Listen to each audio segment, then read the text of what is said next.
And certainly, I think we have a few minutes for questions and discussion. If anybody'd like to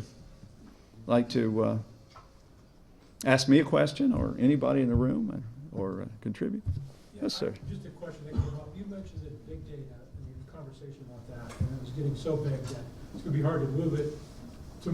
Yeah. And you're going to take the people to the big data. What do you mean by that? Well, I think what that means is that we've got to open up the network capacity, that allows us to basically be able to run an application that exists on a computational engine, on a supercomputer, a fast workstation, accessing the data somewhere across the world and be able to do that. I think it means we've got to come up with new schemes for how we store data.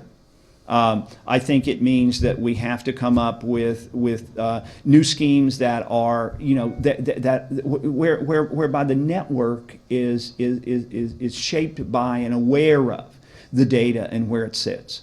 I think the work that we've done on building content distribution networks, for instance, and the kind of staging of content that goes on has to be carried, to an absolutely new plateau. And I know there are some computer scientists out there like Larry Peterson and Princeton and others who are up to their eyeballs in doing those kind of things right now. The simple fact of the matter is, when you've got a genomicist,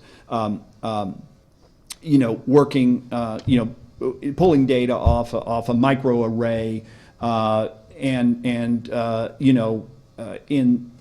When they've got a patient, with their brain open, lying on an operating table, and they need to get the data from the microarray to a supercomputer that's somewhere else, and do an analysis in time to affect what what treatment they use in an operating theater, that the current network infrastructure, the way we look at data and computation and networks as separate pieces has got to change.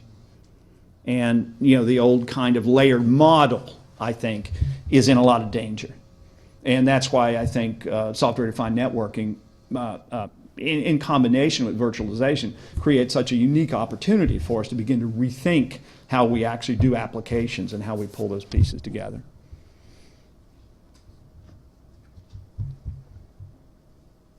Your comment? Yes.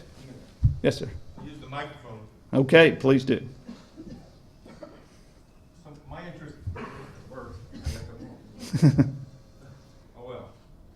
I'll just talk. You got a pretty loud voice. In the K-12 industry, we have kids in 6th grade now who are going to be stepping into this industry in 15 years. What kind of preparation do we need to be educating those kids to do to be able to solve the kinds of problems you're talking about and in the world you're talking about? Have you thought about how do you get the next generation ready? Yeah. I think I'm not the world's expert. I would almost push back at you and say, how are they going to get you ready? Because I think, frankly, many of these kids that are coming have a completely different relationship with technologies than we do, and they come into it with with this very facile, almost sixth sense that mystifies me. About how to engage with technology. It's like their brains go directly to the network. I think the big challenge for us is to figure out ways to reintroduce what I would call basic learning skills, and the basic substance of domains that kids have to learn about in ways that can compete in their mind space that is very, very much attuned to thinking differently. I mean, brains are fundamentally multidimensional, and we teach in a unidimensional way for the most part. Brains are mostly nonlinear, and yet we continue to teach in a linear way. Brains are capable of tracking.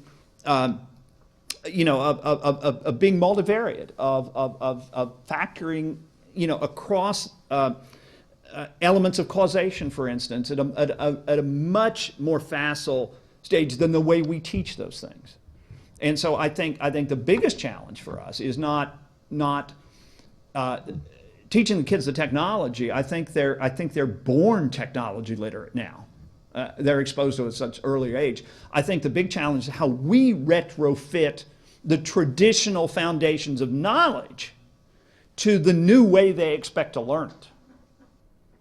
And if we can't figure out how to do that, I think we're going to have a potential of a significant regression in progress in many of the science domains that exist.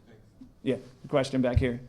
It's more just a comment, and I would add to what you just said by saying that what I think they're going to be looking for is why can't we make it more fun? Because they're used to technology being this engagement factor for them, where there's simulation, where there's experiential learning, where there's sort of this environment where it's really sort of vibrant. And I think the challenge is for us to be able to produce a network that gives a 3D experiential environment to these kids. I mean, simulations, I've had people tell me that the flight simulator costs more than the airplanes. Mm-hmm. And that's because the technology in that flight simulator is intense. So I think that where we need to go is making those learning environments really engaging, and how do we do that? How do we sort of create the educational environment for future technologists that are coming our way? Yeah, I think this is an instance of where we may not have the answers in the academy. Where the answers may in fact be in the hands of the